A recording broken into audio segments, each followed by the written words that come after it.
이 사연은 경기도 분당에 사시는 한 어르신의 실제 사연을 각색하였습니다. 인생이란 것이 이렇게 적막해질 줄은 몰랐습니다. 70평생을 살아오면서 결국 남는 건 텅 빈 아파트와 메아리처럼 울려 퍼지는 자신의 숨소리뿐이었죠. 분당 아파트 14평의 공간은 영희에게 작지도 크지도 않은 그저 혼자 살기에 적당한 둥지였습니다. 남편이 떠난 지 벌써 8년. 영희는 시간이 흐를수록 점점 더 고독해지는 자신의 모습을 거울 속에서 발견했습니다. 오늘도 새가 울었네. 창밖에서 들려오는 새소리에 영희는 커튼을 살짝 젖혔습니다. 아침 6시. 세상은 아직 잠에 취해 있는데 영희의 하루는 이미 시작되었습니다. 오늘도 변함없는 일상이 펼쳐질 테지요. 커피 한 잔, 라디오에서 흘러나오는 옛가요. 그리고 창가에서 바라보는 분당의 풍경. 영희의 하루는 언제나 그렇게 조용히 흘러갔어요. 어머니, 전화 좀 받으세요. 어머니. 전화기 너머로 들려오는 며느리 수진의 목소리가 영희의 고요한 일상을 깨뜨렸습니다. 아들 민준과 결혼한 지 15년째인 수진은 항상 바쁘다는 핑계로 1년에 몇 번 얼굴을 비추는 것이 전부였지요. 그런 수진이 아침부터 전화를 한 것이 영희는 의아했습니다. 왜 그러니? 무슨 일 있어? 어머니, 좋은 소식이 있어요. 어머니 칠순 기념으로 우리가 특별한 선물을 준비했어요. 영희는 잠시 망설였습니다. 민준 부부가 그동안 자신에게 특별한 관심을 보인 적은 없었으니까요. 작년 생일에는 문자 메시지 한 통으로 끝냈던 그들이었습니다. 어떤 선물? 베트남 여행이요. 어머니, 칠순 기념으로 우리 셋이서 베트남 가요. 일주일 동안 좋은 호텔에서 지내면서 추억도 쌓고요. 어때요? 영희는 말문이 막혔습니다. 70평생 해외여행이라곤 신혼여행 때 일본에 다녀온 것이 전부였으니까요. 게다가 아들 부부와의 여행이라니. 어쩐지 낯설고 어색했습니다. 갑자기 웬 여행이니? 나 같은 늙은이 데리고 가면 방해만 될 텐데. 아이고 어머니. 무슨 말씀을요. 어머니 칠순을 기념해야지. 우리가 다 계획했으니 어머니는 짐만 싸시면 돼요. 통화가 끝나고 영희는 창밖을 바라보았습니다. 민준이 대학 합격했을 때도 수진과 결혼했을 때도 이렇게 적극적이지 않았던 아들 부부가 갑자기 여행을 제안하다니. 뭔가 석연치 않은 느낌이 들었습니다. 그날 저녁 민준과 수진이 찾아왔습니다. 오랜만에 맛있는 음식을 들고 온 그들은 평소와 다르게 영희를 극진히 대했습니다. 어머니, 이거 분당에서 제일 맛있다는 갈비탕이에요. 어머니 입맛에 딱 맞을 거예요. 그래, 고맙다. 식탁에 앉은 세 사람. 평소라면 어색한 침묵만이 흘렀겠지만 오늘은 민준과 수진이 끊임없이 말을 이었습니다. 베트남의 아름다운 풍경, 맛있는 음식, 호텔. 그들은 마치 여행 가이드처럼 베트남의 모든 것을 설명했습니다. 여보, 어머니 여권은 어떡할까? 민준이 수진에게 물었습니다. 내가 알아볼게. 어머니, 여권 있으세요? 영희는 고개를 저었습니다. 여권이 필요할 일이 없었으니까요. 괜찮아요. 우리가 다 해드릴게요. 어머니는 그냥 여행만 즐기시면 돼요.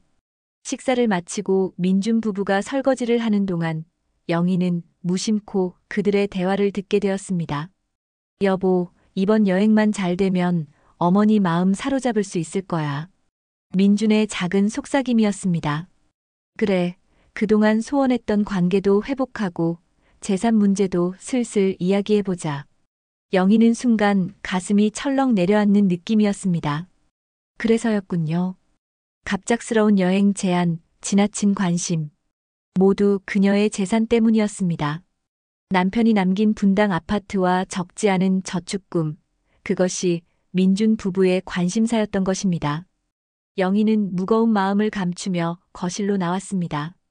그녀의 얼굴에는 아무것도 모르는 듯한 미소가 걸려 있었지만 마음속은 이미 파도처럼 출렁이고 있었습니다.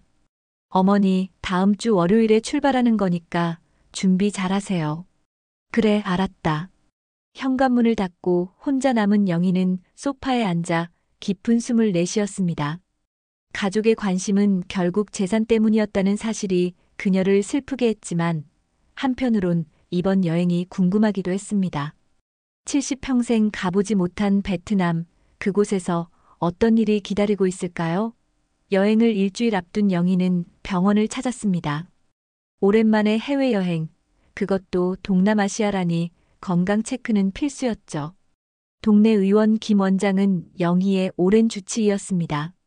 영희 씨, 이게 얼마만이에요? 갑자기 건강검진을 받으시다니 무슨 일 있으세요? 베트남 여행을 간다네. 아들 내외가 칠순 기념으로 데려간다고 해서. 김 원장의 눈이 커졌습니다. 그는 영희의 가족 사정을 어느 정도 알고 있었으니까요. 아, 그래요? 좋은 일이네요. 민준 씨가 효자네요. 글쎄, 갑자기 이러는 게 좀 이상하긴 해. 영희의 목소리에 묻어나는 의심을 김 원장도 놓치지 않았습니다. 혈압을 재며 그는 조용히 말을 이었습니다. 뭐, 늦게라도 효도하겠다는 마음이 생겼나 보죠. 받아들이세요. 혈압은 정상입니다. 걱정 말고 여행 다녀오세요. 진료실을 나서는 영희의 마음은 복잡했습니다. 김 원장의 말처럼 단순히 효도일까요? 아니면 다른 속셈이 있는 걸까요? 한편 민준과 수진의 집에서는 여행 준비가 한창이었습니다. 거실 테이블 위에는 베트남 여행 책자와 예약 서류들이 펼쳐져 있었죠. 여보, 호텔은 좀 더 저렴한 곳으로 바꾸자. 겉으로는 고급스러워 보이지만 실제로는 비용을 좀 줄이는 거지. 그래도 너무 허름하면 어머니가 의심할 수 있어. 적당히 괜찮은 곳으로 하자. 민준이 노트북을 들여다보며 말했습니다. 수지는 옆에서 여행 일정표를 정리하고 있었습니다. 식사는 호텔 조식만 포함시키고 점심이랑 저녁은 현지에서 저렴하게 해결하자. 그래도 어머니에겐 특별 예약했다고 말하고. 수지는 고개를 끄덕였습니다. 그들의 계획은 명확했습니다. 최소한의 비용으로 최대한의 효과를 내는 것, 그리고 영희의 마음을 얻어 재산 문제를 해결하는 것이었죠. 여보, 어머니 재산이 얼마나 될까? 아파트값만 해도 4억은 넘을 텐데. 글쎄, 아버지가 남긴 보험금이랑 저축까지 하면 5억은 충분히 넘지 않을까? 두 사람의 눈이 반짝였습니다. 그 돈이면 그들의 빚도 갚고 더 큰 집으로 이사할 수도 있을 테니까요. 어머니만 잘 설득하면 돼. 이번 여행에서 어머니 환심을 사서 유언장이라도 쓰게 하자. 그렇게 민준 부부는 표면적으로는 효도 여행을, 실제로는 재산을 노리는 여행을 계획했습니다. 다음 날 영희는 오랜 친구 순자와 만났습니다. 단골 다방에서 차를 마시며 그녀는 여행 이야기를 꺼냈죠. 순자야, 나 다음 주에 베트남 간다. 뭐? 베트남? 혼자? 아니, 민준이랑 며느리랑 같이. 자기들이 칠순 기념으로 데려간대. 순자는 놀란 눈으로 영희를 바라보았습니다. 민준 부부가 평소에 영희에게 소홀했다는 사실을 잘 아는 순자였습니다.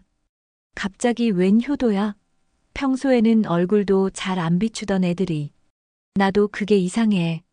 뭔가 속셈이 있는 것 같아. 영희는 커피를 한 모금 마시며 말을 이었습니다.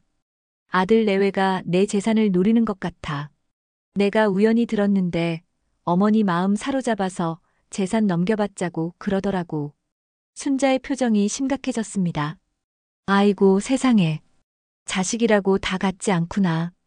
그래서 어떡할 거야? 글쎄. 일단 여행은 가볼까 해. 70평생 베트남은 처음이잖아. 그리고 그들의 진짜 속내도 더 알아보고 싶고. 순자는 영희의 손을 꼭 잡았습니다. 조심해. 요즘 자식들 재산 때문에 부모한테 이상한 짓 하는 경우 많다더라. 내가 정신 차려야 해. 알아, 걱정 마. 나도 만만치 않아. 영희의 얼굴에 미소가 번졌지만 그 속에는 단단한 결의가 담겨 있었습니다. 여행 출발 전날 영희는 짐을 정리하며 자신의 통장과 재산 관련 서류들을 확인했습니다. 남편이 남긴 아파트 등기부등본, 은행 통장, 보험 증서. 그녀는 이 모든 것을 안전한 곳에 보관했습니다. 이것들 때문에 갑자기 효자가 되었나? 창밖으로 보이는 저녁 노을을 바라보며 영희는 깊은 한숨을 내쉬었습니다. 세월이 흘러도 변하지 않는 것은 인간의 욕심이었습니다. 자식조차도 부모의 재산 앞에서는 달라질 수 있다는 사실이 그녀를 씁쓸하게 했죠. 이튿날 아침 민준과 수진이 영희를 데리러 왔습니다. 수진은 평소보다 화려한 옷차림으로 영희를 맞이했죠. 어머니, 준비 다 하셨어요? 여권 잊지 않으셨죠? 다 챙겼다. 걱정 마라. 차에 오른 세 사람. 공항으로 향하는 길은 묘하게 어색했습니다. 민주는 운전에 집중한 척했고 수지는 지나치게 밝은 목소리로 여행 일정을 설명했습니다.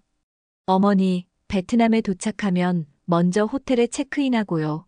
그 다음에 호치민 시내 구경할 거예요. 맛있는 현지 음식도 많이 드실 거고요. 그래, 고맙다. 인천공항에 도착한 후 민주는 체크인 카운터로 향했고 수지는 영희를 라운지로 안내했습니다. 어머니, 여기서 잠깐 기다리세요. 비즈니스 라운지라서 편하실 거예요. 비즈니스? 그렇게 비싼 좌석으로 예약했니? 에이, 어머니 칠순인데 당연하죠. 수진의 과한 친절에 영희는 미소만 지었습니다. 그들이 보이지 않자 그녀는 라운지의 창가 자리에 앉아 활주로를 바라보았습니다. 수많은 비행기가 이륙하고 착륙하는 모습, 각자의 목적지를 향해 떠나는 사람들. 나는 어디로 가고 있는 걸까? 영희는 창밖을 바라보며 생각했습니다. 이번 여행이 그녀의 인생에 어떤 변화를 가져올지 아직은 알 수 없었습니다. 다만 한 가지 확실한 것은 이 여행이 단순한 관광이 아니라는 사실이었죠. 곧 탑승 시간이 되었고 민준이 돌아와 영희를 비행기로 안내했습니다. 비즈니스석의 넓은 좌석에 앉은 영희에게 승무원이 웰컴 드링크를 건넸습니다. 어머니, 편안히 쉬세요. 비행 시간은 약 5시간이니까 주무셔도 돼요. 민준의 말에 영희는 고개를 끄덕였습니다. 비행기가 서서히 활주로를 달리기 시작하자 그녀의 가슴도 함께 뛰기 시작했습니다. 미지의 여행, 그리고 미지의 결말을 향한 여정이 시작된 것입니다. 베트남 공항에 도착했을 때 후텁지근한 열기가 영희를 맞이했습니다. 한국의 가을과는 다른 남국의 기후에 영희는 잠시 숨을 고르며 주변을 둘러보았습니다. 낯선 언어, 낯선 얼굴들, 그리고 낯선 냄새들이 그녀를 감쌌습니다. 어머니, 덥죠? 금방 호텔 가서 쉴 수 있어요. 차는 저기 대기하고 있어요. 수진이 영희의 팔을 잡으며 말했습니다. 민주는 이미 가이드와 이야기를 나누고 있었죠. 영희는 묵묵히 그들을 따라 공항을 빠져나왔습니다. 생각보다 혼잡하고 시끄러운 베트남의 첫인상은 그녀를 약간 당혹스럽게 했습니다.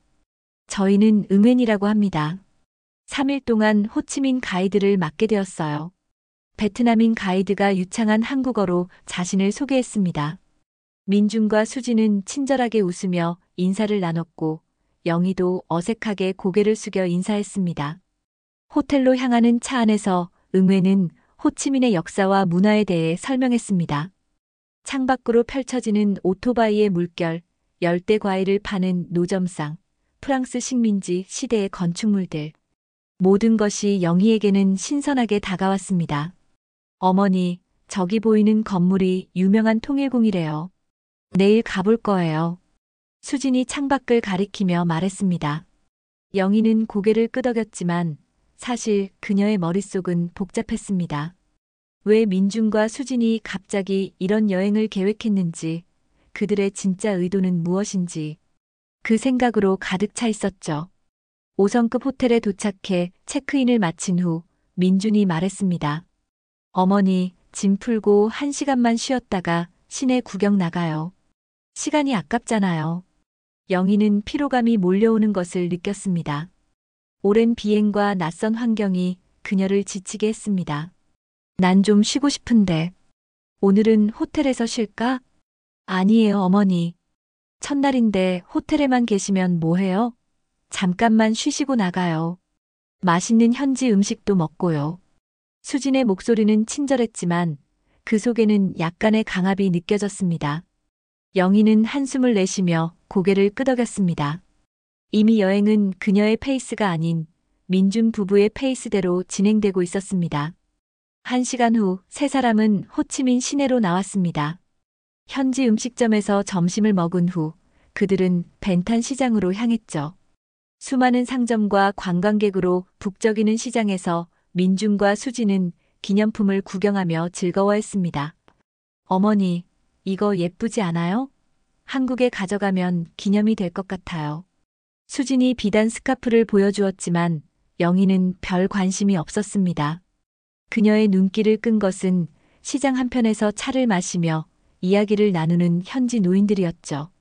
그들의 여유로운 모습, 주름진 얼굴에 번지는 미소가 영희에게는 더 흥미롭게 다가왔습니다. 영희는 민준 부부에게 잠시 저기 가볼게라고 말하고 노인들 쪽으로 다가갔습니다. 비록 언어는 통하지 않았지만 미소와 손짓으로 그들은 영희를 환영했습니다. 한 노인이 차 한 잔을 건네주었고 영희는 감사히 받았습니다. CMN 감사합니다. 영희가 가이드에게 배운 유일한 베트남어 인사를 건네자 노인들은 활짝 웃으며 박수를 쳤습니다. 그 순간 영희는 오랜만에 편안함을 느꼈습니다. 계산적인 아들 부부와 함께 있을 때보다 낯선 이 노인들과 함께 있는 시간이 더 자연스럽게 느껴졌죠. 어머니, 뭐 하세요? 가야 해요. 민준의 다급한 목소리에 영희는 현실로 돌아왔습니다. 그녀는 노인들에게 손을 흔들며 작별 인사를 했습니다. 시장을 빠져나와 그들은 다음 관광지로 향했습니다. 민준과 수진은 사진을 찍고 기념품을 사느라 바빴지만 영희의 머릿속은 여전히 그 노인들의 여유로움에 머물러 있었습니다. 저녁 식사 자리, 민준이 갑자기 화제를 돌렸습니다. 어머니, 요즘 건강은 어떠세요? 혹시 병원에서 뭐 이상한 얘기 들으신 거 없어요? 별일 없다. 나이 먹은 사람이 어디 완벽하겠니? 그냥 그렇게 살아. 다행이네요. 그런데 어머니, 혹시 앞으로 계획 같은 거 있으세요? 계획? 내가 이 나이에 무슨 계획이 있겠니? 아니, 그게 아니라 재산 관리 같은 거요.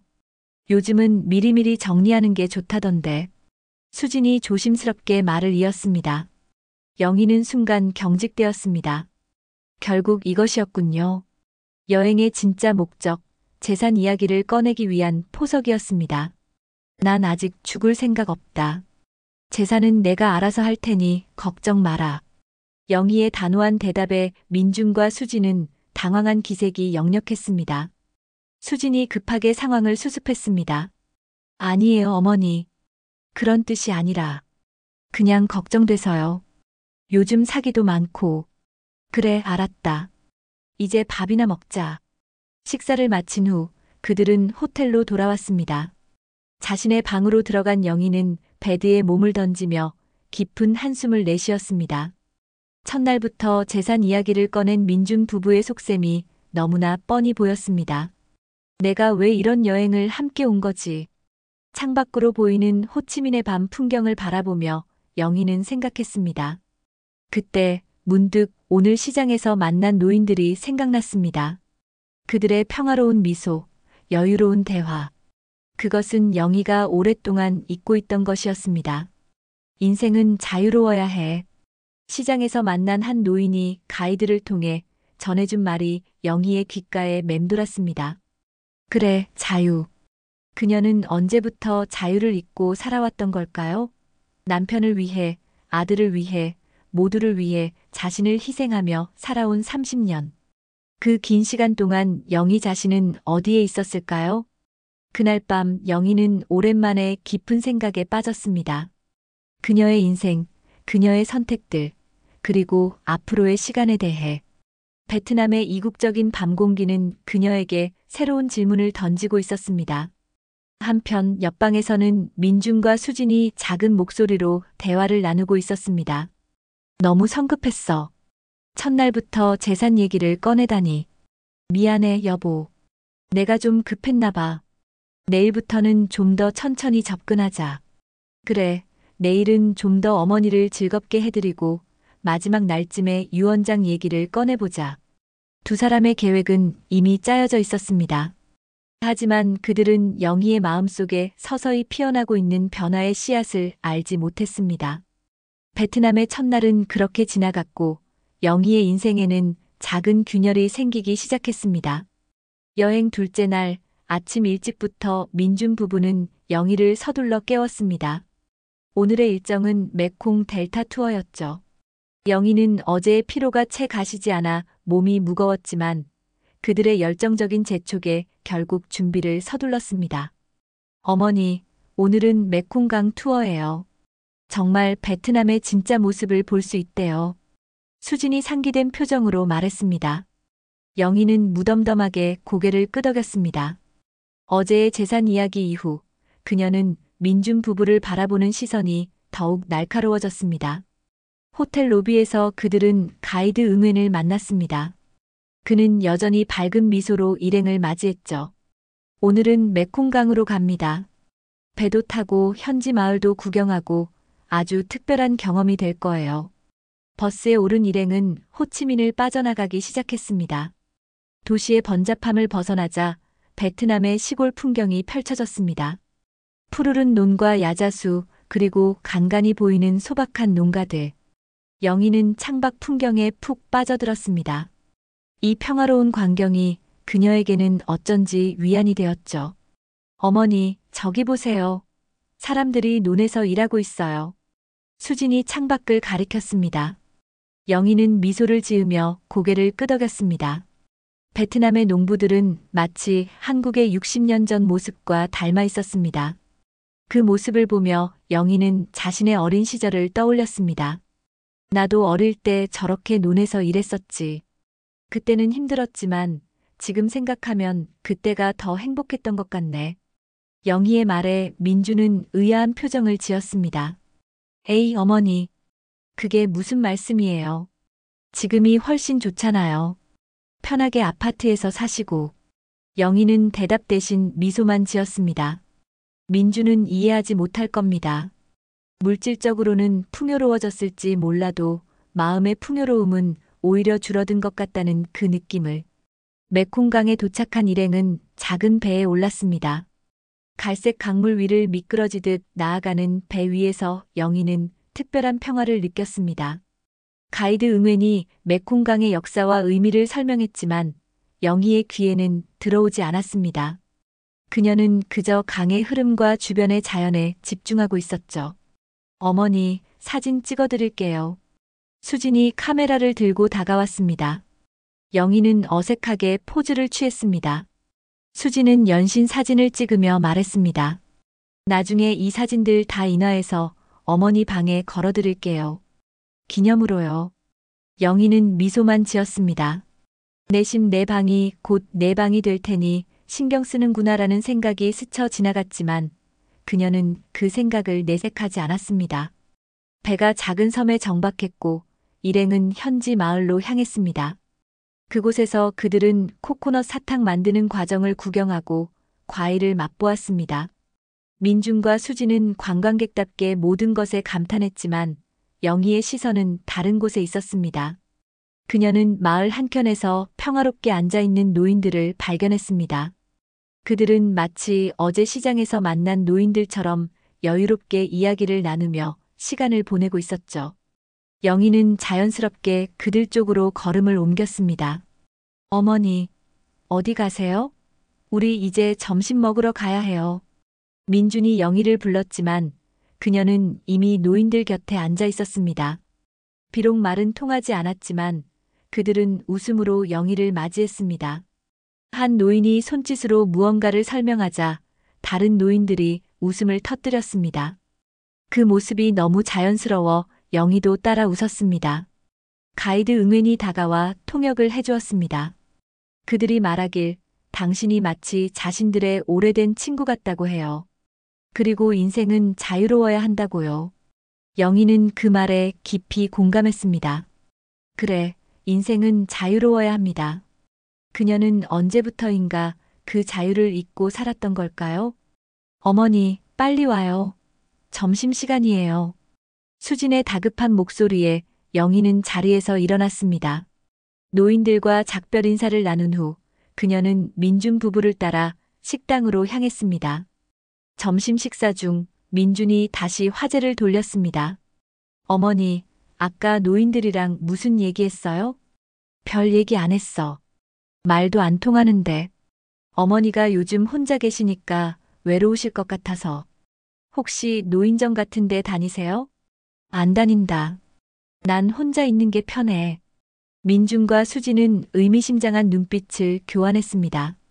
어머니, 사실은요. 우리가 생각이 있어요. 어머니 아파트가 너무 크시잖아요. 혼자 사시기엔. 그래서 우리가 같이 살까 하는데요. 영희는 젓가락을 내려놓았습니다. 여기 왔군요. 결국 재산 이야기로.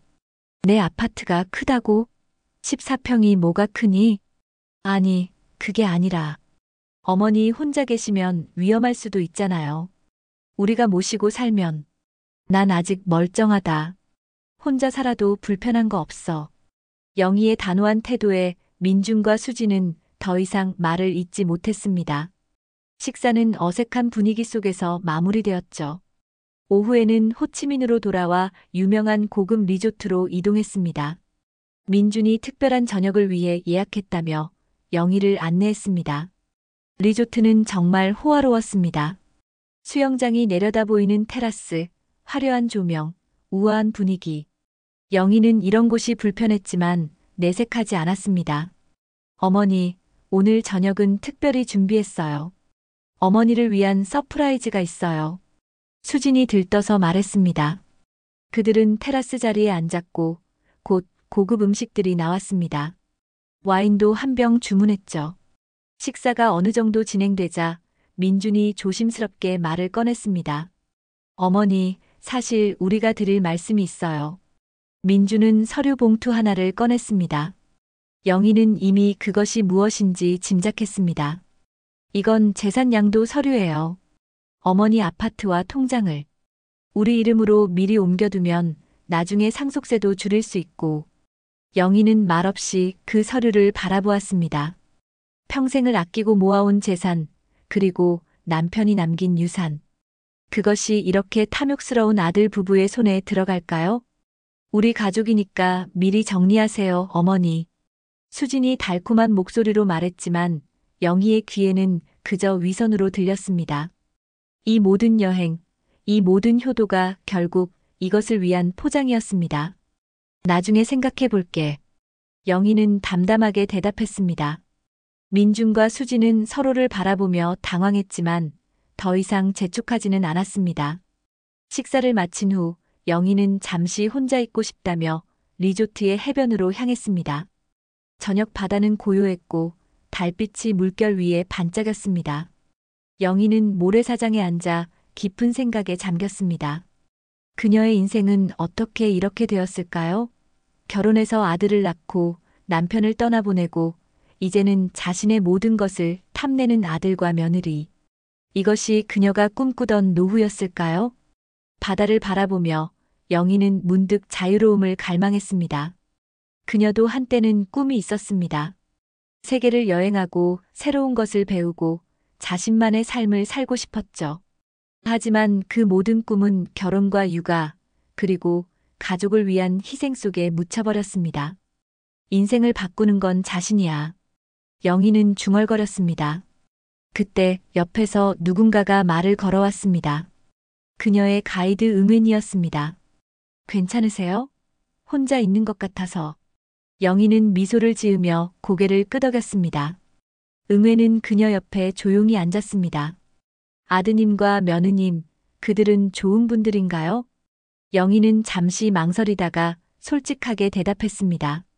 그들은 내 재산만 바라보고 있어. 응웬은 고개를 끄덕였습니다. 그는 이런 이야기를 많이 들어봤던 것 같았습니다. 알고 계세요? 인생은 언제든 바꿀 수 있어요. 특히 당신처럼 자유로운 분이라면요. 영희는 의아한 표정을 지었습니다. 자유롭다고요? 그녀가요? 당신은 아직 건강하시고 자신만의 재산도 있으시잖아요. 원하는 대로 살 수 있어요. 그것이 자유죠. 응웬의 말은 영희의 마음을 꿰뚫었습니다. 그래, 그녀는 아직 자유로울 수 있습니다. 아직 늦지 않았습니다. 베트남 여행 사흘째, 영희는 전날과 다른 마음으로 아침을 맞이했습니다. 어젯밤 해변에서 응웬과 나눈 대화가 그녀의 마음에 작은 씨앗을 심었고 그 씨앗은 밤새 조금씩 자라났죠. 자유라는 단어가 그녀의 머릿속을 맴돌았습니다. 어머니, 오늘은 후에 황궁을 구경하러 갈 거예요. 베트남의 역사를 느낄 수 있는 곳이래요. 아침 식사 자리에서 수진이 활기차게 말했지만 영희의 표정은 미묘하게 달라져 있었습니다. 그녀는 이제 민준 부부의 말 한마디 한마디를 의심의 눈초리로 바라보았죠. 그래, 좋다. 영희의 짧은 대답에 민준과 수진은 의아한 표정을 지었습니다. 어제의 재산 양도 서류 이야기 이후 그들은 영희가 화가 났을 것이라 예상했지만 그녀의 태도는 화가 난 것보다는 마치 무언가를 결심한 사람처럼 보였습니다. 버스를 타고 후에 황궁으로 향하는 길, 영희는 창밖을 바라보며 깊은 생각에 잠겼습니다. 그녀는 문득 남편 김철수가 생각났습니다. 그가 살아있었다면 어땠을까요? 아마도 이런 상황은 없었겠지요. 철수는 항상 영희의 편이었고 아들 민준에게도 분명한 선을 그었으니까요. 철수야, 넌 우리 아들이 이렇게 될 줄 알았니? 영희는 마음속으로 중얼거렸습니다. 남편이 떠난 후 그녀는 철저히 혼자였습니다. 물론 민준이 있었지만 그는 이미 자신의 가정을 꾸려 살고 있었죠. 처음에는 가끔 찾아오고 안부도 물었지만 시간이 지날수록 그 간격은 길어졌습니다. 황궁에 도착한 일행은 가이드의 안내를 받으며 관광을 시작했습니다. 화려한 건축물, 정교한 장식, 그리고 그 안에 깃든 베트남의 역사. 영희는 이 모든 것을 눈에 담았습니다. 하지만 그녀의 마음은 여전히 어제의 생각에서 벗어나지 못했죠. 어머니, 이거 보세요. 베트남 왕이 살던 방이래요. 수진이 영희의 팔을 잡아 끌었지만 그녀는 미소만 지을 뿐 큰 반응을 보이지 않았습니다. 민준이 수진에게 눈짓을 했습니다. 그들도 영희의 변화를 느끼고 있었죠. 점심 식사 후 일행은 잠시 휴식을 취하기 위해 호텔로 돌아왔습니다. 영희는 조금 쉬겠다며 자신의 방으로 향했습니다. 방에 들어가자마자 그녀는 깊은 한숨을 내쉬었습니다. 창가에 서서 호치민 시내를 바라보던 영희는 문득 자신의 휴대폰을 꺼내 들었습니다. 그녀는 친구 순자에게 메시지를 보냈습니다. 순자야, 난 결심했어. 이 재산 민준이한테 주지 않을 거야. 몇 분 후 순자의 답장이 왔습니다. 영희야, 정말? 그럼 어떡할 거니? 영희는 잠시 생각했습니다. 그리고 다시 타이핑했습니다. 아직 모르겠어. 하지만 적어도 그 애들에게 넘어가진 않을 거야. 내 인생의 마지막을 위해 쓸 거야. 메시지를 보내고 난 후 영희는 이상하게 마음이 가벼워지는 것을 느꼈습니다. 마치 오랜 짐을 내려놓은 것 같았죠. 그녀는 베개 밑에서 재산 양도 서류를 꺼내 바라보았습니다. 어제 민준이 건넸던 그 서류를 영희는 혼자만의 시간에 자세히 살펴보았고 그것이 얼마나 일방적으로 민준 부부에게 유리하게 작성되어 있는지 깨달았습니다. 이 종이 한 장으로 내 모든 걸 빼앗으려 했구나. 영희는 서류를 다시 베개 밑에 숨겼습니다. 그때 갑자기 방문이 열렸습니다. 민준과 수진이 들어왔죠. 어머니, 좀 쉬셨어요? 우리 곧 나갈 건데. 수진의 말이 채 끝나기도 전에 그녀의 시선이 베개 아래로 향했습니다. 서류의 모서리가 살짝 보였던 것입니다. 어머니, 어제 드린 서류 보고 계셨어요? 수진의 목소리에는 기대감이 묻어 있었습니다. 영희는 담담하게 대답했습니다. 응, 봤어. 어떠세요? 생각해 보셨어요? 민준이 앞으로 다가섰습니다. 영희는 천천히 고개를 끄덕였습니다. 생각해봤다. 그래서요? 혹시? 민준의 눈이 기대감으로 반짝였습니다. 영희는 잠시 침묵했습니다. 그리고 천천히 입을 열었습니다. 나중에 얘기하자. 지금은 여행을 즐기고 싶구나. 민준과 수지는 실망한 기색이 역력했지만 더 이상 재촉하지 않았습니다. 그들은 영희를 데리고 다음 관광지로 향했죠. 오후에는 베트남 현지 노인 커뮤니티 센터를 방문했습니다. 가이드 응웬이 특별히 추천한 곳이었죠. 그곳에서 영희는 베트남 노인들과 교류하며 특별한 시간을 보냈습니다. 비록 언어는 통하지 않았지만 함께 차를 마시고 현지 보드게임을 배우며 그들과 교감했습니다. 베트남에서는 노인들을 매우 존경해요. 그들은 지혜의 상징이니까요. 응웬의 설명에 영희는 깊이 공감했습니다. 한국도 예전에는 그랬습니다. 하지만 이제는 민준 부부를 보세요. 그들에게 영희는 존경의 대상이 아니라 그저 재산을 물려줄 도구에 불과했습니다. 커뮤니티 센터를 나오면서 영희는 문득 질문했습니다. 응웬 씨, 베트남에서 외국인이 살 수 있나요? 물론이죠. 많은 외국인들이 은퇴 후 베트남에 와서 살고 있어요. 특히 한국 분들도 많죠. 정말요? 어떻게 하면 되나요? 응웬은 영희의 질문에 상세히 답변해 주었습니다. 베트남의 비자 제도, 주거 비용, 생활 환경 등. 영희는 그의 말 한마디 한마디를 귀담아 들었습니다. 한편 조금 떨어진 곳에서 민준과 수지는 의아한 표정으로 그 광경을 지켜보고 있었습니다. 여보, 어머니가 가이드랑 뭐 그렇게 열심히 얘기하는 거야? 모르겠어. 베트남이 마음에 드셨나 봐. 설마 여기 살고 싶다거나 그러는 건 아니겠지? 수진의 말에 민주는 피식 웃었습니다. 무슨 소리야. 어머니가 여기서 어떻게 살아. 그냥 여행이 재미있으신 거지. 그들은 영희의 마음속 변화를 전혀 눈치채지 못한 채 그저 재산 양도 서류에만 관심을 두고 있었습니다. 저녁이 되자 세 사람은 호텔로 돌아왔습니다. 민준과 수지는 자신들의 방에서 쉬겠다며 먼저 올라갔고 영희는 혼자 호텔 로비에 남았습니다. 그녀는 로비의 조용한 카페에 앉아 커피를 주문했습니다. 혼자 계시네요. 응웬이 다가와 말을 걸었습니다. 영희는 미소를 지으며 그를 맞이했습니다. 응웬 씨, 아까 말씀해 주신 베트남 생활에 대해 더 알고 싶어요. 그들은 1시간 넘게 대화를 나눴습니다. 응웬은 베트남에서의 외국인 생활, 특히 은퇴한 노인들의 생활에 대해 자세히 설명해 주었습니다. 물가는 싸고 기후는 따뜻하며 사람들은 친절하다고. 영희는 그 모든 이야기를 들으며 새로운 가능성을 상상했습니다. 대화를 마치고 자신의 방으로 돌아오는 길 영희는 우연히 민준과 수진의 방 앞을 지나게 되었습니다. 문이 살짝 열려 있었고 그들의 대화 소리가 밖으로 새어나왔습니다. 어머니가 서류에 사인할 것 같아? 글쎄, 좀 이상하더라. 처음보다 훨씬 조용해지셨어. 어쩌면 생각 중이실 수도 있잖아. 내일은 좀 더 적극적으로 설득해보자. 우리가 얼마나 효도할 건지, 어머니를 얼마나 잘 모실 건지. 영희는 그 자리에 얼어붙었습니다. 그들의 대화는 계속되었습니다. 아파트만 팔아도 우리 빚 다 갚고도 남을 텐데. 어머니 돌아가시면 법적으로는 다 우리 거긴 하지만 상속세도 내야 하고 번거롭잖아. 맞아.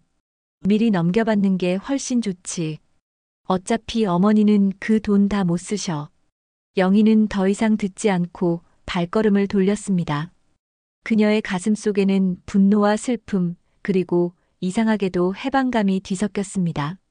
이제 그녀는 확신했습니다.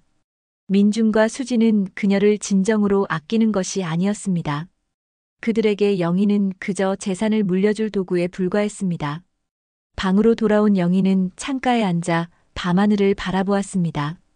별이 빛나는 베트남의 밤하늘 아래 그녀는 인생의 중대한 결정을 내리고 있었습니다. 재산만 노리는 거였어? 영희는 속으로 중얼거렸습니다. 그녀의 마음속에는 이제 단 하나의 결심만이 남아 있었습니다. 베트남 여행 나흘째 영희는 평소와 다른 모습으로 아침을 맞이했습니다. 얼굴에는 평온함이 깃들어 있었고 걸음걸이에는 확신이 담겨 있었죠. 마치 오랫동안 고민해온 문제의 답을 찾은 사람처럼 보였습니다. 어머니, 잘 주무셨어요? 오늘은 마지막 날이니까 쇼핑도 하고 마사지도 받으러 갈 거예요. 아침 식사 자리에서 수진이 밝은 목소리로 말했습니다. 영희는 담담하게 고개를 끄덕였습니다. 그래, 좋구나. 민준과 수진은 어제부터 이상하게 조용해진 영희가 걱정되는 듯 했습니다. 그들은 서로 눈짓을 주고받으며 무언가를 의논하는 것 같았죠. 어머니, 혹시 어제 드린 서류 좀 더 생각해 보셨어요? 민준이 조심스럽게 물었습니다. 영희는 천천히 고개를 들어 아들을 바라보았습니다. 그녀의 눈빛에는 이전과 다른 무언가가 담겨 있었습니다. 생각해봤다. 그래서 어떻게 결정하셨어요? 민준의 목소리가 약간 떨렸습니다. 영희는 잠시 침묵했습니다. 그리고 천천히 입을 열었습니다. 오늘 하루 잘 보내고 내일 한국 돌아가서 얘기하자. 민준과 수지는 실망한 기색이 역력했지만 여행의 마지막 날이니 분위기를 망치고 싶지 않았던 모양입니다. 그들은 서로 눈짓을 주고받더니 밝은 표정을 지으려 애썼습니다. 그럼 오늘은 재미있게 보내요. 어머니가 원하시는 거 다 해드릴게요. 수진의 말에 영희는 가볍게 미소를 지었습니다. 그녀의 마음속에는 이미 단단한 결심이 자리 잡고 있었습니다. 오전에는 호치민 시내 쇼핑몰을 돌아다녔습니다. 민준과 수진은 기념품을 고르느라 바빴고 영희는 조용히 그들을 따라다녔습니다. 그러다 문득 그녀는 한 보석상 앞에 발걸음을 멈추었습니다. 어머니, 뭐 맘에 드는 거 있으세요? 수진이 다가왔습니다. 영희는 진열장 속의 목걸이 하나를 가리켰습니다. 저거 예쁘구나. 정말요? 제가 사드릴게요. 수진은 샵 직원을 불러 목걸이를 꺼내달라고 했습니다. 그것은 단순하지만 우아한 진주 목걸이였습니다. 영희의 얼굴에 옅은 미소가 번졌습니다. 이거 내 젊었을 때 꼭 갖고 싶었던 거랑 비슷하네. 그래요? 그럼 더 의미가 있겠네요. 어머니 생신 선물로 드릴게요. 수진이 얼른 계산대로 향했습니다. 영희는 그런 수진을 바라보며 쓴웃음을 지었습니다. 칠순 선물이라더니 결국 재산 때문에 이런 것까지. 점심 식사 후 일행은 고급 스파로 향했습니다. 민준이 특별히 예약했다며 영희를 위한 VIP 패키지를 준비했다고 자랑스럽게 말했죠. 어머니, 피로 다 푸시고 오세요. 우리는 옆에서 기다리고 있을게요. 영희는 고급 스파의 안락한 분위기 속에서 마사지를 받으며 깊은 생각에 잠겼습니다. 이 모든 호의가 진심에서 우러나온 것이 아니라는 사실이 그녀를 슬프게 했습니다. 하지만 이제 그녀에게는 새로운 계획이 있었습니다. 영희는 눈을 감고 앞으로의 삶에 대해 상상했습니다. 마사지를 마치고 나오자 민준과 수진이 로비에서 기다리고 있었습니다. 그들의 얼굴에는 기대감이 가득했죠. 어머니, 어떠셨어요? 좋으셨어요? 응, 좋았어. 고맙다. 영희의 차분한 반응에 민준과 수진은 서로를 바라보았습니다. 그들은 뭔가 더 적극적인 반응을 기대했던 것 같았습니다. 저녁에는 호치민에서 가장 유명한 한국 식당으로 향했습니다. 민준이 예약해둔 곳이었죠. 마지막 저녁이니 한국 음식이 그리울 거라며 특별히 준비했다고 했습니다. 어머니, 이 식당 예약하려면 보통 한 달 전에 해야 한대요. 제가 특별히 부탁해서 자리 잡았어요. 수진이 자랑스럽게 말했습니다. 식당은 정말 호화로웠고 음식 맛도 훌륭했습니다. 영희는 조용히 식사를 즐겼습니다. 이것이 베트남에서의 마지막 저녁이라고 생각하니 묘한 감정이 그녀를 감쌌습니다. 식사를 마치고 디저트를 기다리는 동안 민준이 다시 화제를 재산 문제로 돌렸습니다. 어머니, 사실 내일 한국에 도착하면 바로 서류 작업을 시작했으면 해요. 변호사도 미리 섭외해뒀고. 왜 그렇게 서두르니? 영희의 질문에 민준은 잠시 당황했습니다. 수진이 재빨리 말을 이었습니다. 아니에요, 어머니. 그냥 절차가 좀 복잡해서요. 미리 준비해두면 어머니도 편하실 것 같아서. 그래. 근데 난 그렇게 서두를 생각 없어. 민준의 표정이 굳어졌습니다. 그는 이제 인내심을 잃기 시작한 것 같았습니다. 어머니, 왜 그러세요? 우리가 어머니 위해서 이렇게 여행도 모시고 왔는데 왜 저희 말을 안 들으세요? 영희는 천천히 숟가락을 내려놓았습니다. 그녀의 눈빛이 차갑게 변했습니다. 이 여행이 정말 나 때문에 온 거니? 민준과 수지는 말문이 막혔습니다. 영희는 계속해서 말을 이었습니다. 너희들 대화 다 들었다. 어머니 마음 사로잡아서 재산 넘겨받자고 했지? 이 여행도, 이 모든 효도도 다 내 재산 때문이었던 거지. 민준의 얼굴이 창백해졌습니다. 수지는 당황해서 말을 더듬었습니다. 아, 아니에요, 어머니. 그게 아니라. 거짓말 그만해라. 난 다 알고 있어. 식당 안의 공기가 얼어붙었습니다. 민주는 침묵을 깨고 마지막 시도를 했습니다. 어머니, 그래도 우리가 가족이잖아요. 어머니 돌아가시면 어차피 다 저희 것이 될 텐데 미리 정리하면 세금도 절약되고 내가 언제 죽는다고 벌써 재산 타령이냐? 영희의 목소리가 높아졌습니다. 주변 테이블의 사람들이 이쪽을 바라보기 시작했습니다. 수진이 황급히 상황을 수습하려 했습니다.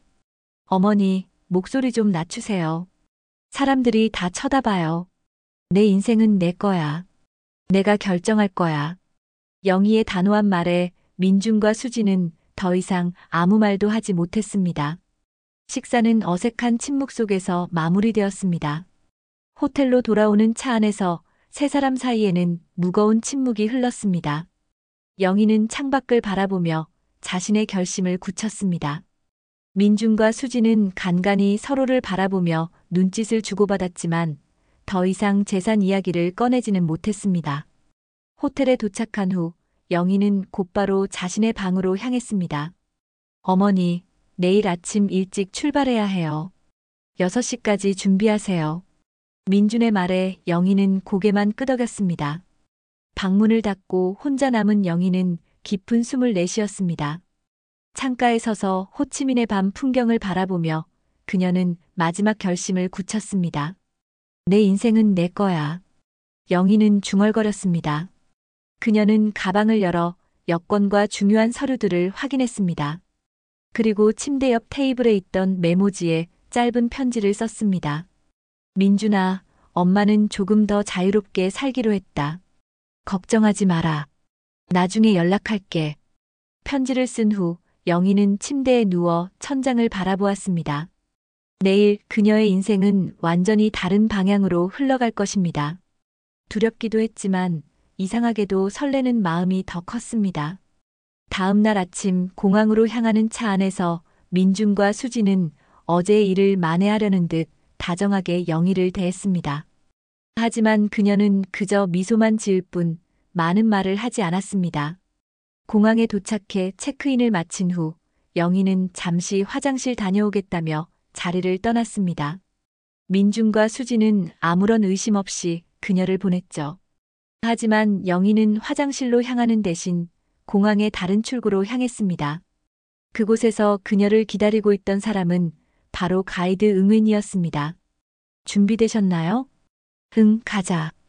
영희와 응웬은 공항을 빠져나와 대기 중인 택시로 향했습니다. 그녀의 가슴은 두근거렸지만 눈빛은 결연했습니다.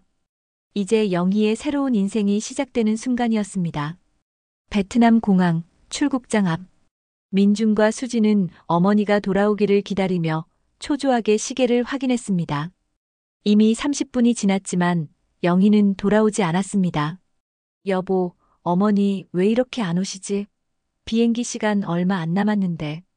글쎄, 화장실에 계속 계실 리가 없잖아. 혹시 길을 잃으셨나? 민준은 안절부절 못하며 주변을 둘러보았습니다. 그는 공항 직원에게 다가가 도움을 청했습니다.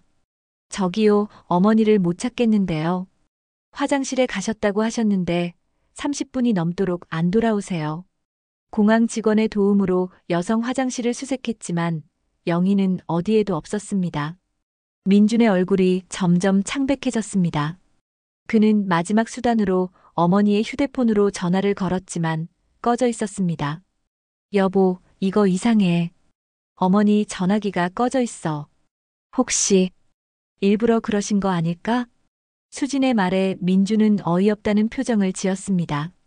무슨 소리야? 어머니가 왜 일부러 그러겠어? 어제 저녁에 우리 얘기 듣고 화나셨잖아. 혹시 민준의 얼굴이 굳어졌습니다. 그는 그제서야 어머니의 행동이 이상했다는 것을 깨달았습니다. 아침부터 차분했던 태도, 짐을 꾸릴 때의 신중함, 그리고 공항에서의 미소. 모든 것이 계획적이었습니다. 결국 그들은 비행기를 놓쳤습니다. 공항 경찰에게 실종 신고를 하고 호텔로 돌아와 상황을 정리했습니다. 그리고 호텔방에 도착했을 때 그들은 침대 위에 놓인 영희의 편지를 발견했습니다. 민준아, 엄마는 조금 더 자유롭게 살기로 했다. 걱정하지 마라. 나중에 연락할게. 간결한 편지 한 장. 그것이 영희가 남긴 전부였습니다. 민주는 충격에 빠져 침대에 주저앉았습니다. 어머니가 우리를 두고 가셨어. 이게 어떻게 된 일이야? 어머니가 베트남에서 뭘 하시겠다는 거지? 수지는 방 안을 서성이며 혼란스러워했습니다. 민주는 어머니의 편지를 다시 읽었습니다. 자유롭게 살기로 했다. 무슨 의미일까요? 한편 영희는 응웬의 안내로 호치민 시내의 한 아파트에 도착했습니다. 그곳은 응웬의 친구가 외국인들에게 임대하는 깔끔한 원룸이었습니다. 일단 여기서 지내시면서 천천히 결정하세요. 서두르실 필요 없어요. 응웬의 말에 영희는 고개를 끄덕였습니다. 그녀는 창밖으로 펼쳐진 호치민의 풍경을 바라보며 깊은 숨을 내쉬었습니다. 이제 정말 새로운 삶이 시작된 것입니다. 응웬 씨, 정말 고마워요. 당신이 아니었으면 이런 결정을 못했을 거예요. 천만에요. 당신이 용기를 내신 거죠. 제가 한 일은 별로 없어요. 영희는 작은 가방에서 통장을 꺼냈습니다. 그녀는 한국에 있는 재산 중 일부를 미리 베트남 계좌로 이체해 두었습니다. 많은 금액은 아니었지만 당분간 생활하기에는 충분했죠. 내일부터 장기 체류 비자 신청을 도와드릴게요. 그리고 한국인 커뮤니티도 소개해 드릴게요. 혼자가 아니에요. 응웬의 따뜻한 말에 영희는 미소를 지었습니다. 낯선 나라에서의 새 출발이 두렵기도 했지만 이상하게도 가슴이 설레었습니다. 이튿날 민준과 수지는 베트남 경찰의 도움으로 영희를 찾으려 했지만 쉽지 않았습니다. 그들은 호텔 CCTV를 확인했고 영희가 가이드 응웬과 함께 호텔을 나서는 장면을 발견했습니다. 저 가이드야. 어머니를 데리고 나갔어. 민주는 분노했습니다. 그들은 여행사를 통해 응웬에게 연락을 취했지만 그는 고객의 프라이버시를 존중한다며 영희의 위치를 알려주지 않았습니다. 절망적인 상황에서 민주는 한국의 친구 변호사에게 연락했습니다. 여보세요? 현우야, 큰일 났어. 어머니가 베트남에서 사라지셨어. 전화 통화를 마친 민주는 수진에게 말했습니다. 현우가 어머니 계좌 확인해 볼 수 있대. 혹시 최근에 큰 금액이 이체됐는지. 몇 시간 후 현우에게서 전화가 왔습니다. 그의 목소리는 심각했습니다. 민준아, 어머님 계좌에서 5천만 원이 베트남 계좌로 이체됐어. 그것도 여행 떠나기 이틀 전에. 민주는 충격에 빠졌습니다. 이것은 즉흥적인 결정이 아니었습니다. 어머니는 이미 계획을 세우고 있었던 것입니다. 그리고 더 놀라운 소식이 있어. 어머님이 집을 내놓으셨어. 뭐라고? 민준의 목소리가 떨렸습니다. 현우는 계속해서 말했습니다. 어머님이 아파트를 부동산의 매물로 내놓으셨어. 여행 떠나기 일주일 전에. 전화를 끄는 민주는 망연자실한 표정으로 수진을 바라보았습니다. 어머니가 집을 팔려고 하셔. 뭐, 말도 안 돼. 우리한테 상의도 없이? 수진의 목소리가 높아졌습니다. 그녀의 눈에는 당혹감과 함께 욕심이 비쳤습니다. 그 집은 우리 거나 다름없는데 어떻게 이럴 수 있어? 민주는 침대에 주저앉았습니다. 그는 이제서야 상황의 심각성을 깨달았습니다. 어머니는 단순히 여행 중에 사라진 것이 아니라 완전히 새로운 삶을 선택한 것입니다. 그리고 그 선택에 민준 부부는 포함되어 있지 않았습니다. 한편 영희는 베트남 체류 비자를 신청하고 한국인 커뮤니티를 방문했습니다. 그곳에서 그녀는 비슷한 상황에 있는 여러 한국 노인들을 만났습니다. 자식들의 냉대나 재산 문제로 한국을 떠나 베트남에서 새 삶을 시작한 사람들이었습니다. 저도 처음엔 무서웠어요. 하지만 지금은 너무 행복해요. 여기서는 제 인생의 주인공이니까요. 70대 중반의 박 할머니가 영희에게 말했습니다. 그녀의 밝은 모습에 영희는 용기를 얻었습니다. 며칠 후 영희는 한국의 친구 순자에게 연락했습니다. 순자는 영희의 갑작스러운 결정에 놀랐지만 그녀의 용기를 응원했습니다. 영희야, 정말 대단하다. 난 내가 그런 결정을 할 줄 몰랐어. 나도 몰랐어. 하지만 베트남에 와서 많은 것을 깨달았어. 내 인생은 내가 살아야 한다는 걸. 영희는 순자에게 부탁했습니다. 한국에 있는 집을 팔고 남은 재산을 정리해달라고. 순자는 흔쾌히 수락했습니다. 걱정 마. 내가 다 처리할게. 넌 그냥 거기서 행복하게 살아. 전화를 끊은 영희는 창밖을 바라보았습니다. 베트남의 저녁 노을이 아름답게 물들어 있었습니다. 그녀는 문득 민준이 걱정되었습니다. 아들에게 너무 가혹한 것은 아닐까? 하지만 곧 그 생각을 떨쳐냈습니다. 민준은 이미 자신의 선택을 했고 영희 역시 그랬습니다. 한국에서는 민준과 수진이 발만 동동 구르고 있었습니다. 그들은 결국 베트남에서 돌아와야 했고 영희의 집을 방문했지만 이미 부동산 매매 중 팻말이 붙어 있었습니다. 이럴 수가. 어머니가 정말 집을 파시려고 해. 민준은 절망했습니다. 그는 어머니에게 수십 번 전화를 걸었지만 모두 꺼져 있었습니다. 순자에게 연락했지만 그녀는 영희의 결정을 존중해야 한다며 정확한 위치를 알려주지 않았습니다. 한 달 후 민준은 어머니로부터 한 통의 편지를 받았습니다. 베트남 호치민 소인이 찍힌 편지였습니다. 민준아, 엄마는 잘 지내고 있다. 집은 이미 팔렸고 그 돈으로 엄마는 새로운 삶을 시작했어. 너에게 미안하지만 이것이 엄마의 선택이야. 너도 내 삶을 살아라. 언젠가 만날 날이 오겠지. 그때까지 건강하게 지내기를 바란다.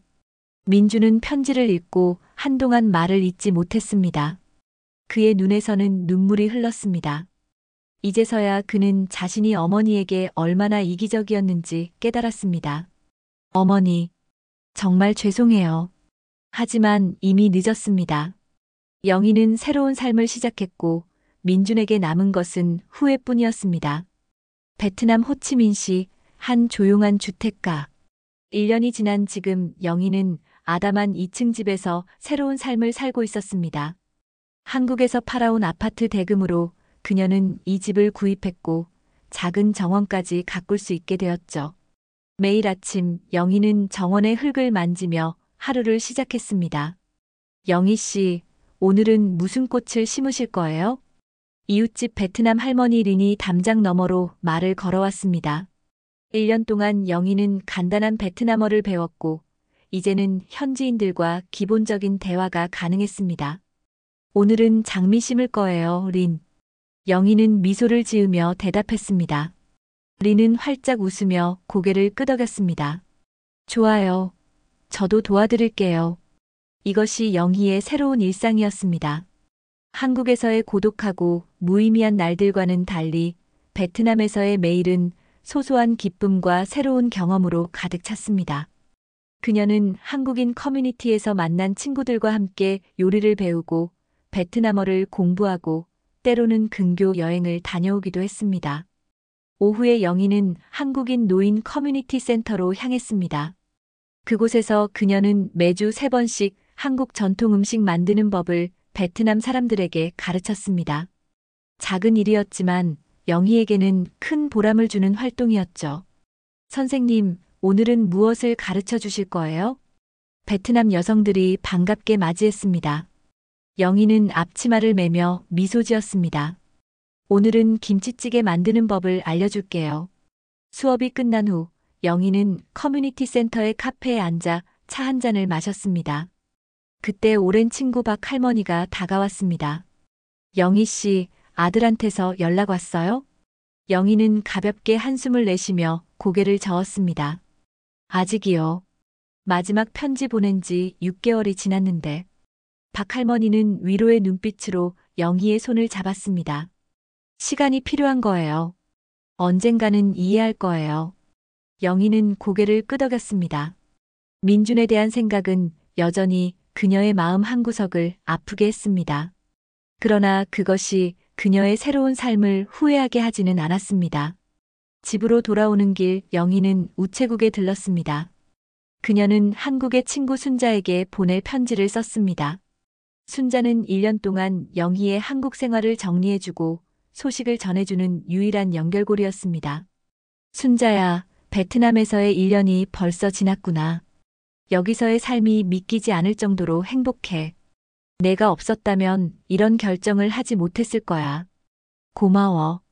편지를 마무리하며 영희는 순자가 전해준 민준의 근황에 대해 생각했습니다.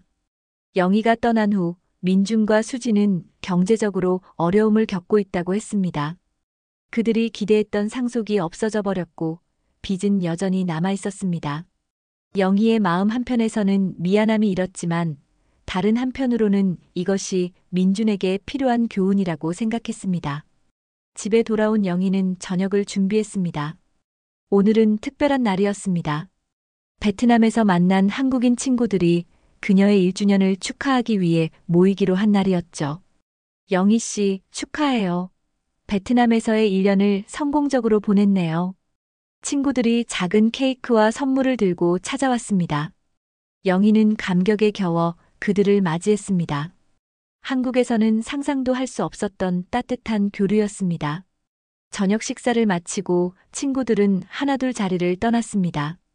혼자 남은 영희는 테라스에 앉아 별이 빛나는 하늘을 바라보았습니다. 그때 전화벨이 울렸습니다.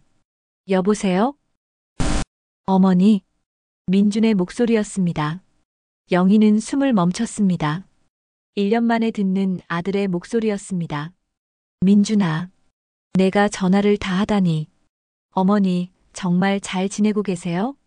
민준의 목소리에는 걱정과 후회가 섞여 있었습니다. 영희는 천천히 대답했습니다. 응, 엄마는 여기서 잘 지내고 있어. 너는? 저희는 많이 힘들었어요. 집도 팔리고 어머니가 갑자기 사라지시니. 민준의 목소리가 떨렸습니다. 영희는 잠시 침묵했습니다. 그리고 차분하게 말을 이었습니다. 민준아, 엄마가 너희에게 상처를 준 건 미안해. 하지만 엄마도 내 인생을 살 권리가 있어. 알아요, 어머니. 이제 알아요. 저희가 너무 이기적이었어요. 민준의 고백에 영희의 눈시울이 붉어졌습니다. 그녀는 이 순간을 얼마나 기다렸던가요? 어머니, 저 베트남에 방문해도 될까요? 어머니 얼굴 한번 뵙고 싶어요. 영희는 잠시 망설였습니다. 아직 준비가 되지 않은 것 같았습니다. 조금만 더 시간을 줄래? 엄마도 아직 정리할 감정이 있어. 네, 알겠습니다. 기다릴게요. 전화를 끊은 후 영희는 깊은 한숨을 내쉬었습니다. 민준의 목소리에서 진정한 후회를 느꼈습니다.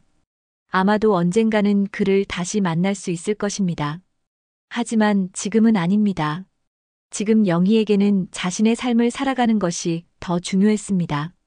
다음 날 영희는 아침 일찍 일어나 정원으로 나갔습니다. 어제 심은 장미 모종에 물을 주며 그녀는 미소 지었습니다. 이 작은 꽃들이 자라서 아름다운 꽃을 피울 때쯤 아마 그녀도 민준을 다시 만날 준비가 되어 있을 것입니다. 오후에 영희는 응행과 만났습니다. 그는 이제 단순한 가이드가 아니라 영희의 소중한 친구가 되었습니다. 영희 씨, 오늘은 어떤 계획이 있으세요? 오늘은 특별한 일이 있어요. 자선단체에 기부를 하러 가요. 영희는 한국에서 가져온 재산 중 일부를 베트남의 고아원에 기부하기로 결정했습니다. 그녀는 이제 자신의 재산을 어떻게 사용할지 스스로 결정할 수 있었고, 그것은 그녀에게 큰 기쁨을 가져다 주었습니다. 고아원에 도착한 영희는 아이들에게 둘러싸였습니다. 그들의 순수한 웃음이 그녀의 마음을 따뜻하게 했습니다. 영희는 기부금을 전달하고 아이들과 함께 시간을 보냈습니다. 할머니, 한국은 어떤 곳이에요? 한 아이가 물었습니다. 영희는 잠시 생각에 잠겼습니다. 한국. 그녀의 고향이자 많은 기억이 담긴 곳. 하지만 이제는 그저 그녀 인생의 한 장이 된 곳. 한국은 아름다운 곳이야. 하지만 나에게는 이제 베트남이 더 아름다워. 영희의 대답에 아이들은 활짝 웃었습니다. 그녀 역시 미소 지었습니다. 이것이 그녀가 찾던 진정한 행복이었습니다. 저녁 영희는 집으로 돌아와 테라스에 앉았습니다. 그녀는 작은 노트에 편지를 썼습니다. 민준아, 엄마는 너를 용서했어. 하지만 아직 만날 준비는 되지 않았어. 언젠가 우리는 다시 만날 거야. 그때는 서로 더 이해하고 존중하는 사이가 되어 있겠지. 엄마가 이렇게 삶을 바꾼 것을 후회하지 않는다는 걸 알아주었으면 해. 여기서 엄마는 진정한 자유를 찾았어. 너도 내 삶에서 행복을 찾길 바란다. 영희는 편지를 봉투에 넣고 내일 보내기로 마음먹었습니다. 그리고 그녀는 따뜻한 차 한 잔을 마시며 베트남의 밤하늘을 바라보았습니다. 인생이란 참 이상한 것입니다. 70년을 살아왔지만 진정한 자신의 삶을 살기 시작한 것은 불과 1년 전부터였습니다. 하지만 그녀는 후회하지 않았습니다. 늦었다고 생각했을 때가 가장 빠른 때라고 하지 않던가요? 영희는 정원에 심은 장미를 바라보았습니다. 그들은 아직 작고 연약했지만 곧 아름다운 꽃을 피울 것입니다.